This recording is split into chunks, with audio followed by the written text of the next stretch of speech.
아침 하나님께서 저희들에게 주시는 말씀입니다. 신약 성경 29면 마태복음 18장 1절에서 7절까지의 말씀입니다. 신약 성경 29페이지 마태복음 18장 1절에서 7절까지의 말씀을 제가 봉독합니다. 하나님의 말씀을 경청하시기 바랍니다. 그때의 제자들이 예수께 나와 이르되 천국에서는 누가 크니이까? 예수께서 한 어린아이를 불러 그들 가운데 세우시고 이르시되 진실로 너희에게 이르노니 너희가 돌이켜 어린아이들과 같이 되지 아니하면 결단코 천국에 들어가지 못하리라. 그러므로 누구든지 이 어린아이와 같이 자기를 낮추는 사람이 천국에서 큰 자니라. 또 누구든지 내 이름으로 이런 어린아이 하나를 영접하면 곧 나를 영접함이니 누구든지 나를 믿는 이 작은 자 중 하나를 실족하게 하면 차라리 연자 맷돌이 그 목에 달려서 깊은 바다에 빠뜨려지는 것이 나으니라. 실족하게 하는 일들이 있으므로 말미암아 세상에 화가 있도다.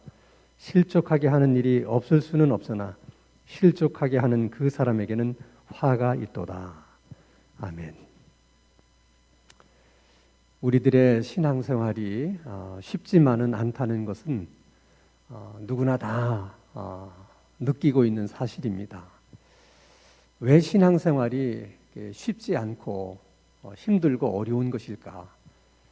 여러 가지 이유들이 있을 수 있겠습니다만은 신앙생활이라고 하는 것 자체가 우리 눈으로 볼 수 없는 영적인 세계를 마치 우리 눈으로 보는 것처럼 그렇게 믿고 살아가는 것이 신앙생활이거든요. 그런데 우리는 영적 세계에 대해서 별로 아는 게 없어요.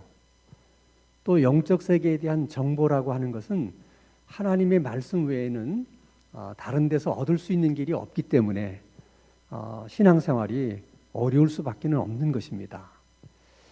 그래서 종종 우리가 눈으로 보는 이 세상에서 우리가 이해하고 경험한 그런 것들을 기초로 해서 영적인 세계도 이해하려고 하는 그런 경향성을 보일 때가 종종 있습니다. 물질의 세계와 영적인 세계는 전혀 다른 세계이기는 하지만은 그러나 또 아무런 연관성이 없는 별개의 세상은 아닙니다. 예수님이 말씀하시기를 땅에서 매면 하늘에서도 매일 것이고 땅에서 풀면 하늘에서도 풀릴 것이다. 이렇게 말씀하신 것처럼 물질 세계와 영적 세계는 보이지 않게 서로가 서로에게 영향을 주기도 하고 영향을 받기도 합니다. 그래서 예수님께서 하늘나라를 설명하실 때 하늘나라를 어떻게 설명할고 씨 뿌리는 자의 비유를 가지고 설명하시기도 하시고 또 밭에 감추인 보화를 가지고도 설명을 하십니다. 이렇게 천국을 비유적으로 설명할 수 있는 것은 물질의 세계와 영적인 세계에 뭔가 유사성이 있기 때문에 그게 가능한 것이거든요. 그렇지만은 또 전혀 반대인 경우도 있어요. 그것은 가치일 경우입니다. 물질 세계가 추구하는 가치, 이 세상이 추구하는 가치와 영적인 세계에서 추구하는 가치가 전혀 달라요. 정반대입니다. 예수님이 이렇게 말씀하십니다. 누구든지 나를 따라오려거든 자기를 부인하고 날마다 자기 십자가를 지고 나를 쫓을 것이니라. 그러니까 영적인 세계에서 추구하는 가치는 자기를 부인하면서 사는 삶이에요. 자기 십자가를 지고 사는 삶입니다. 그러나 물질의 세계에서 추구하는 가치, 이 세상이 추구하는 가치는 그렇지 않아요. 자기를 부인하는 것 대신 자기를 주장하는 것이 세상의 가치고 십자가처럼 고난을 지는 것이 아니라 그런 고난이 없는 삶, 성공과 영광만이 있는 그것을 추구하는 그런 삶이 이 세상이 추구하는 가치인 것입니다. 이렇게 가치가 전혀 정반대이기 때문에 신앙생활이라는 것이 힘들 수밖에 없고 또 어려울 수밖에 없는 것이죠. 그러나 중요한 것은 영적인 세계와 이 물질 세계에 추구하는 가치가 이렇게 전혀 다르구나, 이게 완전히 반대로구나 하는 것을 깨닫게 되어야만 그래야 비교적 갈등이 없는 그런 신앙생활을 우리가 할 수가 있게 되는 거예요. 그것이 깨달아질 때 그때 이제 비로소 그래도 신앙생활이 비교적 갈등 없이 그렇게 신앙생활을 할 수가 있다는 것입니다. 자, 예수님의 제자들의 경우는 예수님과 3년을 함께 생활했어요. 그래서 누구보다도 예수님께서 행하시는 기적을 많이 보았고 또 예수님께서 가르치시는 말씀도 가장 많이 그들은 들었습니다. 그럼에도 불구하고 그들은 영적인 세계를 그 가치를 잘 이해하지를 못했어요. 그 예를 이제 한번 우리가 생각해 볼 텐데 오늘 본문 말씀인 마태복음 18장 1절 말씀을 봅니다. 자, 그때의 제자들이 예수께 나와 이르되 천국에서 누가 큽니까? 라고 질문을 합니다. 질문은 간단해요. 천국에서는 누가 큽니까? 근데 문제는 그 질문을 언제 했느냐 하는 거예요. 1절에서 말하는 그때라고 하는 것은 예수님께서 베드로와 야고보와 요한 3명의 제자를 데리고 변화산에 올라가셔서 아주 신비한 체험을 하시죠. 그리고 변화산에서 내려왔을 때는 귀신 들린 어떤 아이가 그 귀신으로 말미암아 굉장히 고통스러워하는 것을 보시고 그 아이를 치료해 주십니다. 그리고서 예수님이 제자들에게 하시는 말씀이 마태복음 17장 22절에서 23절의 말씀입니다. 갈릴리에 모일 때에 예수께서 제자들에게 이르시되 인자가 장차 사람들의 손에 넘겨져 죽임을 당하고 제3일에 살아나리라 하시니 제자들이 매우 근심하더라. 예수님이 십자가의 고난과 그리고 십자가의 죽음에 대해서 베드로의 신앙 고백을 들으신 다음에 한번 말씀하신 적이 있고 변화산에서 내려오셔서 귀신 들린 아이를 치료하신 다음에 두 번째로 지금 제자들에게 말씀하시는 거예요. 두 번째 예수님이 말씀하시는 십자가의 고난과 죽음에 대한 이야기를 듣고 제자들이 그렇게 질문했다는 것입니다. 근데 마태복음에는 그냥 예수님에게 천국에서는 누가 큽니까? 이렇게 단순하게 질문한 것으로 되어 있지만은 다른 복음서를 보면 마가복음이나 누가복음을 보면 천국에서 누가 크냐 하는 문제를 놓고 제자들끼리 서로 변론했다. 서로 그 문제를 가지고 서로 다퉜다. 그렇게 기록하고 있습니다. 그 말인즉슨 자기들끼리 천국에서 누가 크냐 하고 한참 다투다가 결론이 나지 않으니까 예수님에게 와서 이제 질문하는 거죠. 예수님, 천국에서는 이제 누가 큽니까? 자, 문제는 천국에서 누가 크냐 하는 이 문제가 제자들에게 왜 그렇게 그것이 중요한 문제가 되는 것이냐 하는 거예요. 무엇 때문에 그런 문제를 가지고 제자들이 다투어야 했느냐 하는 것입니다. 뿐만 아니라 그 질문을 하게 된 그 시기가 정말 적절했느냐 하는 점에 대해서도 정말 많은 의문이 생겨요. 지금 예수님은 십자가의 고난을 이야기하시고 십자가에서 죽으실 것을 말씀하시는데 제자들은 천국에서 누가 크냐 그런 질문을 던졌다는 것이죠. 이것은 마치 임종을 앞둔 아버지 앞에서 자식들이 누가 상속을 더 많이 받을 거냐 그걸 가지고 서로 논쟁하고 다투고 있는 모습과 뭐가 다르겠어요. 아마도 제자들의 생각에는 예수님께서 예루살렘에 올라가면 하나님의 나라를 세울 거라고 생각했던 것 같아요. 그리고 예수님이 세우시는 그 하나님의 나라도 이렇게 우리 눈으로 볼 수 있는 이 물질의 세계 또 세상에서 우리가 볼 수 있는 그런 세상의 나라 뭐 그런 것으로 생각했던 것 같아요. 자, 우리 눈으로 볼 수 있는 이 물질의 세계, 이 세상의 나라에서는 다스리는 자가 있고 다스림을 받는 자가 있어요. 또 요직에 중용돼서 아주 귀하게 쓰임을 받는 사람이 있는가 하면 한직에 밀려나서 그냥 뭐 다른 사람에게 주목받지 못한 상태에서 그냥 또 그렇게 일을 하는 사람들도 있거든요. 그러니까 제자들의 관심은 만약 예수님이 예루살렘에 올라가서 하나님의 나라를 세울 때 누가 요직의 중용이 될 거냐. 그게 이제 관심이었던 거예요. 만약 12명 모두가 다 요직의 중용이 될 것이다.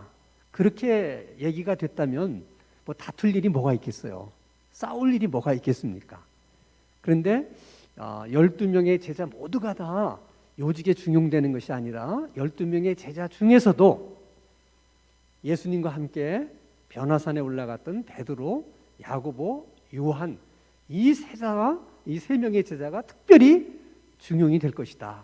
뭐 이렇게 얘기가 되니까 제자들 간에 변론이 생긴 것이고 이제 다툼이 또 일어나게 된 것이죠. 중요한 것은 예수님이 뭐라고 말하든 제자들은 그런 자기들의 생각에 사로잡혀 있었기 때문에 예수님께서 십자가의 고난에 대해서 십자가의 죽음에 대해서 2번씩이나 말씀하셨는데도 그걸 알아듣지 못하는 거예요. 그걸 이해하지 못하고 깨닫지 못했기 때문에 그냥 그 이야기를 들은 제자들이 근심했다. 이제 그렇게 얘기하는 것이거든요. 근데 여러분 이런 영적인 원리는 뭐 그때나 지금이나 뭐 별반 다를 게 없어요. 우리가 하나님의 말씀을 들을 수 없는 경우가 뭐 여러 가지 경우가 있을 수 있습니다.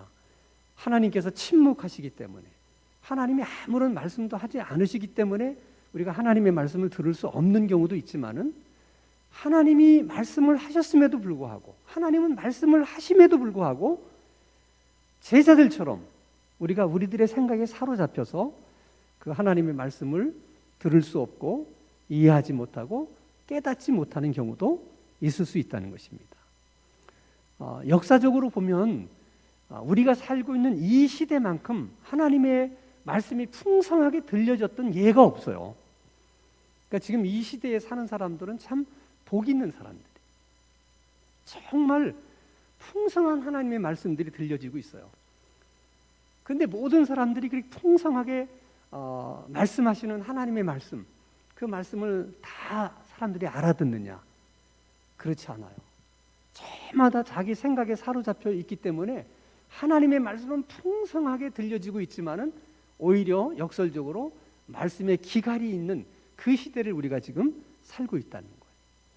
그러니까 하나님은 말씀하셔도 누구나 다 들을 수 있는 것도 아니고 하나님이 말씀하신다고 해서 누구나 듣게 되는 것이 아니라는 것입니다. 그런 면이 예수님이 보실 때 너무 답답해서 주님 말씀하시는 거예요. 들을 귀 있는 자는 들으라. 그렇게 말씀하시는 것입니다. 그러니까 여러분 하나님이 말씀하셨을 때 그 하나님 말씀을 들을 수 있다는 것이 이것이 얼마나 큰 복인가를 우리가 알아야 된다는 것입니다. 자, 제자들의 질문은 천국에서는 누가 큽니까? 누가 큰 사람입니까? 묻는 질문이죠. 그 질문은 하나님의 입장에서는 천국에서 누구를 큰 사람으로 여기시는가? 누구를 하나님이 소중한 자로 여기시느냐 하는 질문과도 같은 질문입니다. 자, 제자들의 이 질문에 대해서 이제 예수님은 이렇게 답변하세요. 오늘 마태복음 18장 3절 말씀을 보면, 자, 이르시되 진실로, 이 진실로라는 말은 예수님이 자주 쓰시는 말이 아니에요. 아주 특별한 경우에만 쓰십니다. 진실로 또는 진실로.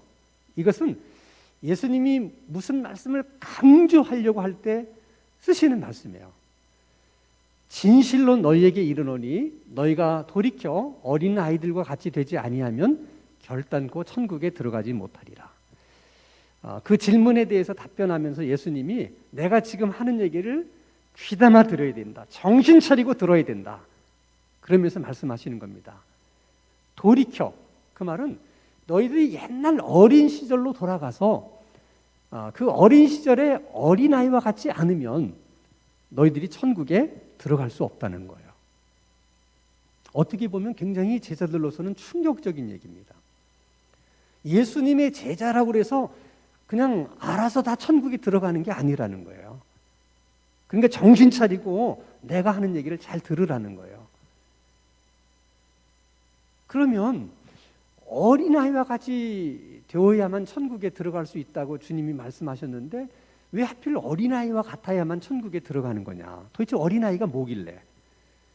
그것은 예수님 당시 사람들이 생각하는 어린아이는 도대체 어떤 것이었을까?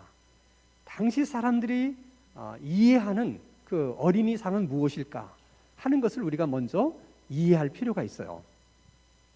자, 우리 마태복음 14장 20절에서 21절 말씀을 보면 오병이어의 기적에 대한 기록이에요.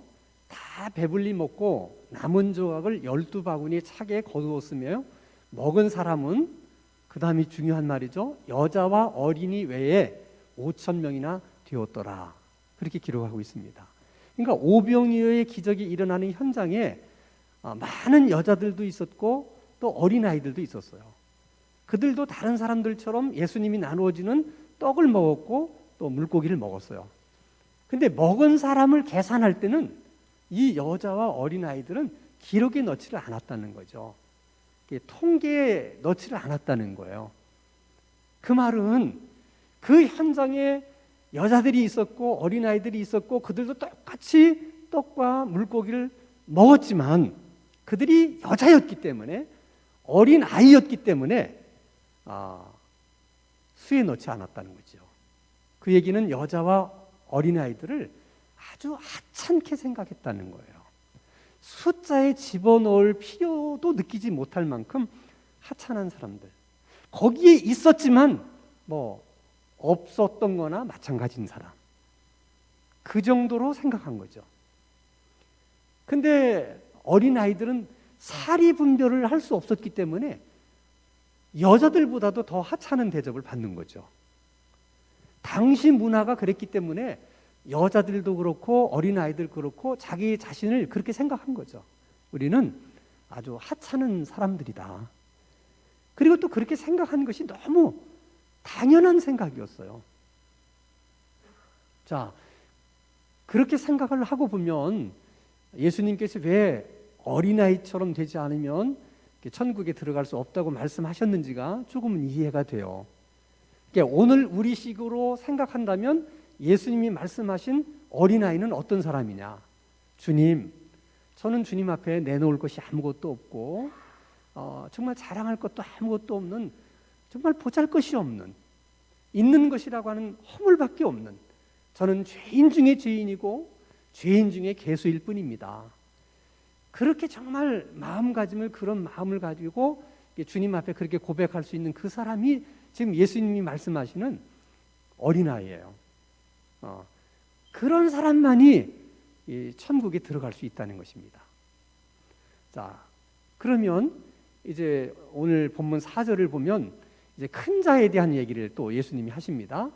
자, 그러므로 누구든지 이 어린아이와 같이 자기를 낮추는 사람이 천국에서 큰 자다. 그러니까 스스로 나는 정말 하찮은 사람이다, 이렇게 자기를 낮추고 또 이렇게 겸손한 그런 사람들이 하나님은 크게 보고 소중한 사람으로 여긴다, 이제 그런 얘기죠. 근데 우리가 조금은 좀 의아한 것은 자기를 낮추는 사람, 겸손한 사람의 예를 왜 하필이면 어린아이로 말씀을 하셨을까? 겸손한 사람, 스스로를 낮추는 사람의 예가 어린이 말고도 많이 있을 수 있잖아요. 근데 왜 하필 어린아이를 예를 들었을까? 그것은 아마도 그 당시 문화 속의 어린아이에 대한 생각을 유대인들이, 제자들이 다 같이 하고 있었기 때문에 예수님 입장에서는 어린아이로 예를 드는 것이 제자들이 이해가 빠를 것이라고 여기셨기 때문에 그러실 수도 있고, 더 중요한 이유는 예수님 자신이 어린아이의 모습으로 이 땅에 오셨다는 거예요. 자, 예를 들어서 여러분 누가복음 2장 6절에서 7절 말씀을 보면 예수님이 태어났을 때의 그 상황을 설명하는 말씀입니다. 거기 있을 그때에 해산할 날이 차서 첫 아들을 낳아 강보로 싸서 구유에 뉘었으니 이는 여관에 있을 곳이 없습니다. 그러니까 여관에 머물 수 있는 여관이 없어서 예수님을 마구간에서 낳았다, 그런 얘기죠. 근데 정말 여러분 한번 되짚어 생각해 보면 이게 정말 말이 되는 것일까? 물론 베들레헴 시내 안에 여관이 많지는 않았을 거예요.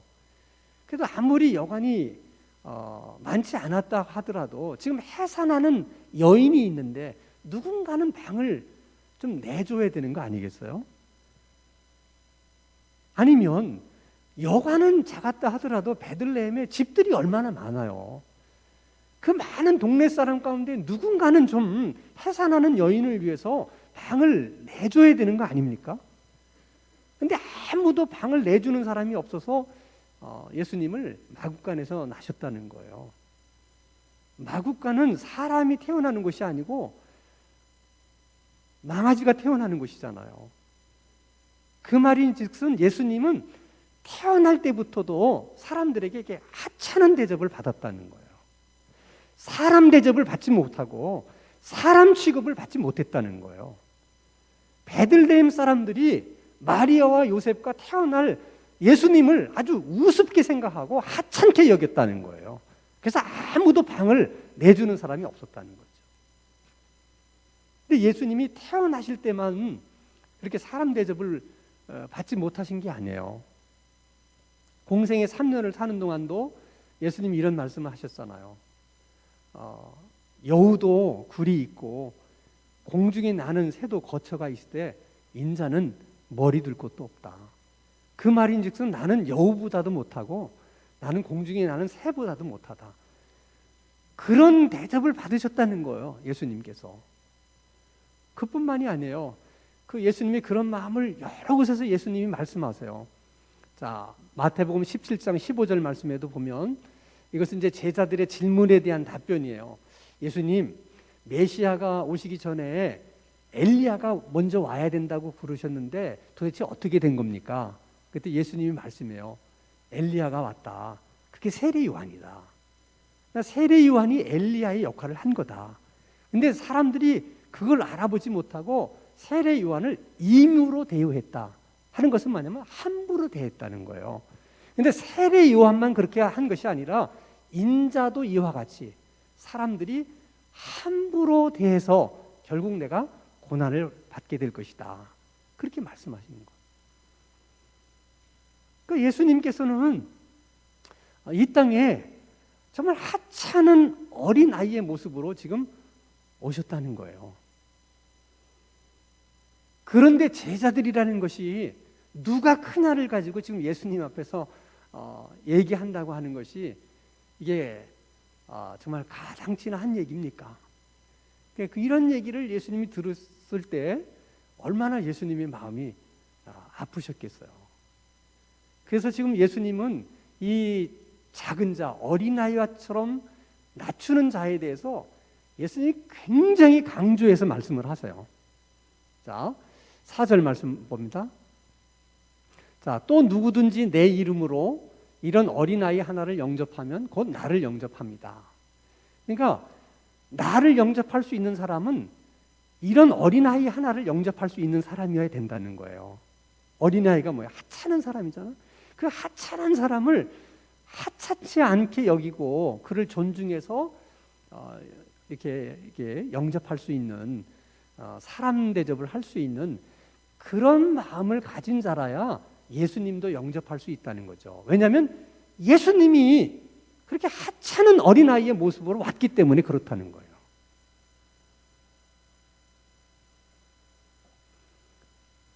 그리고 이제 실족의 문제도 얘기합니다. 그 어린 아이 하나를, 작은 자 하나를 실족해 하는 것이 얼마나 그것이 무거운 일인가, 무거운 죄인가를 설명하시죠.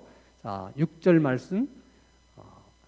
누구든지 나를 믿는 이 작은 자 중 하나를 실족해 하면 차라리 연자 맷돌을 메고 그냥 바다에 던져지는 것이 낫다 얘기하는 것입니다. 자, 실족해 한다는 것은 앞을 볼 수 없는 사람 앞에다가 어떤 걸림돌을 놔서 이렇게 넘어지게 만드는 거예요. 그러니까 이걸 신앙적으로 생각하면 사람을 이제 시험케 해서 시험에 들게 해서 죄를 짓게 만들거나 또 신앙에서 떠나게 하는 그런 행위를 말하는 것입니다. 이게 실족해 되는 경우가 크게 두 가지 경우가 있어요. 하나는 다른 사람이 나를 시험하지 않았음에도 불구하고 내가 그냥 알아서 실족 당하는 경우가 있어요. 대표적인 경우가 이제 세례 요한인데, 자, 세례 요한이 감옥에 갇혀서 무슨 생각을 해요? 아니, 내가 분명히 세례를 준 자가 메시아인데, 아니, 그 메시아는 도대체 지금 어디서 뭘 하고 있는 거야? 내가 지금 이렇게 감옥에 갇혀 있는데, 가장 먼저 하실 일이 감옥에 갇혀 있는 나를 구원해 주셔야 되는 거 아니냐? 근데 도대체 왜 안 나타나시는 걸까? 아, 정말 그분이 정말 메시아인가? 이게 스스로 시험에 드는 거예요. 스스로 이제 실족하는 것이죠. 그런 사람들이 생각 외로 많아요. 뭔가 자기 머리로 이해가 안 되면 세상이 왜 이래? 하나님이 살아계시다면 어떻게 이럴 수 있어? 그런 생각 계속 하다 보면 스스로 이제 실족하게 되는 것이죠. 또 하나는 다른 사람이 나를 시험을 해서 내가 실족해 되는 경우예요. 다른 사람이 시험을 할 경우에도 결과는 두 가지가 있어요.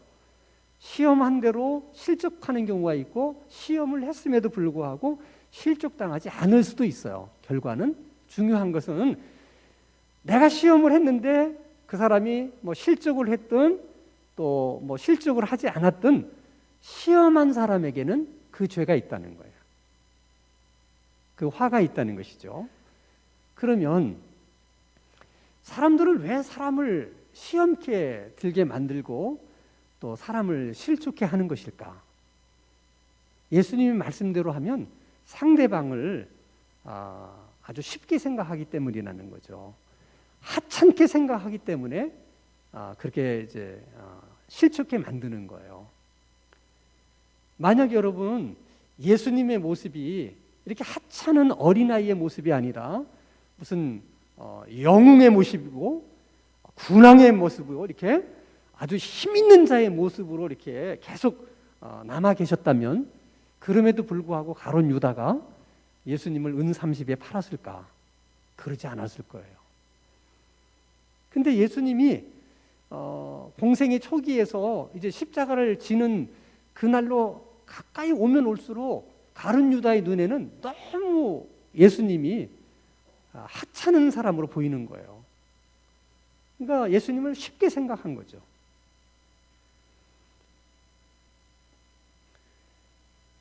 그런데 예수님이 실족하는 문제를 놓고 이렇게 말씀을 하세요. 7절 말씀을 보면,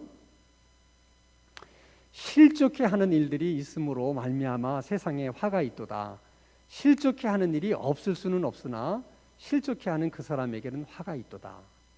아주 중요한 말씀이에요. 세상에 실족해 하는 일이 없으면 참 좋겠는데 그렇지가 못하다는 거예요. 실족해 하는 일이 없을 수는 없는데 실족해 하는 그 사람에게는 화가 있다. 가룟 유다를 생각하면 우리가 금방 이해가 돼요. 자, 마태복음 26장 24절 말씀을 보면 예수님이 이제 가룟 유다에 대해서 말씀하는 거예요. 인자는 자기에 대하여 기록된 대로 가거니와 인자를 파는 그 사람에게는 화가 있으리로다. 그 사람은 차라리 태어나지 아니하였더라면 제게 좋을 뻔하였느니라. 이 말은 가룟 유다가 예수를 팔았어요. 은 30에. 그러니까 가룟 유다가 예수님을 시험에 들게 한 거예요. 예수님을 실족해 한 거예요. 근데 예수님은 실족당하지 않으셨어요. 시험에 넘어가지 않으셨어요. 그리고 예수님이 뭐라고 말씀하시냐면, 네가 나를 팔았기 때문에 내가 십자가에서 죽는 게 아니라는 거예요. 나는 처음부터 이 땅에 올 때부터 나는 십자가에 죽기 위해서 내가 이 땅에 온 것이고, 지금은 그 때가 되어서 내가 십자가에 죽는 것이지 네가 나를 팔았기 때문에 내가 십자가에 죽는 것이 아니다. 나는 정해진 대로 내 길을 가는데 거기에 네가 실족해 하는 역할을 했다는 거죠. 그러니까 가룟 유다는 그래서 불쌍한 사람이에요. 예수님이 어떤 결과에 대해서 아무런 영향을 끼치지 못하면서, 미치지 못하면서 자기만 실족해 한 자의 그 책임과 무거운 죄를 짊어지는 거죠. 이 말을 이제 예수님이 다르게 표현한다면, 가룟 유다 같은 사람이 우리 주변에 없으면 좋겠거니와, 그러나 가룟 유다 같은 사람이 없을 수는 없다. 그러나 가룟 유다 같은 역할을 하는 그 사람에게는 화가 있다. 그 말이에요. 여러분, 교회에서나 직장에서나 어느 모임에서 마찬가지예요. 자, 어떤 사람이 그 직장을 나가게 되고 떠나게 될 때 어떻게 보면 나갈 때가 돼서, 떠날 때가 돼서 나갈 수 있어요. 근데 어떤 사람이 꼭 그 사람을 마음에 상처를 주고 아픔을 주고 그렇게 해서 그를 떠나게 만들죠. 그래서 사람들의 눈으로 볼 때는 저분이 힘들게 해서 저 사람을 시험에 들게 하고 상처를 줘서 저분이 떠난 것이다. 사람들은 그렇게 생각할 수 있어요. 근데 그렇지 않을 수 있다는 거야. 그 사람이 그렇게 하지 않았더라도 이분이 떠날 때가 되고 시간이 돼서 떠날 텐데 그 사람이 하지 않아도 될 가룟 유다의 역할을 한 거죠. 그 사람에게는 화가 있다는 거죠. 그러니까 여러분, 우리가 신앙생활을 하면서 또 세상을 살아가면서 그런 가룟 유다의 역할을 하지 않도록 위해서 기도하는 일도 매우 중요한 거예요. 그러려면 겸손해야 돼요. 그러니까 어떤 사람이든 하찮게 여기면 안 돼요. 하찮게 여기는 데서 내가 뭘 할 수 있다는 생각을 하는 거죠. 저놈도 내가 쫓아낼 수 있다. 내가 하면 저놈 죽여버릴 수 있다. 이런 생각을 하는 거죠. 그게 뭐예요? 실족해 하는 거예요. 시험에 들게 하는 것이죠. 자, 여러분, 영적인 세계와 이런 물질적인 세계는 이렇게 추구하는 가치가 정반대임에도 불구하고 왜 신앙생활하는 우리는 영적인 세계의 가치를 따라서 살아야 되는데 신앙생활을 하면서도 왜 세상의 가치를 따라서 우리가 살게 되는 걸까? 여러 가지 이유가 있겠지만 가장 중요한 것은 우리 자신이 누구인지를 우리가 모르기 때문에 그래요. 우리가 하나님의 자녀라는 신분을 갖고 있어요.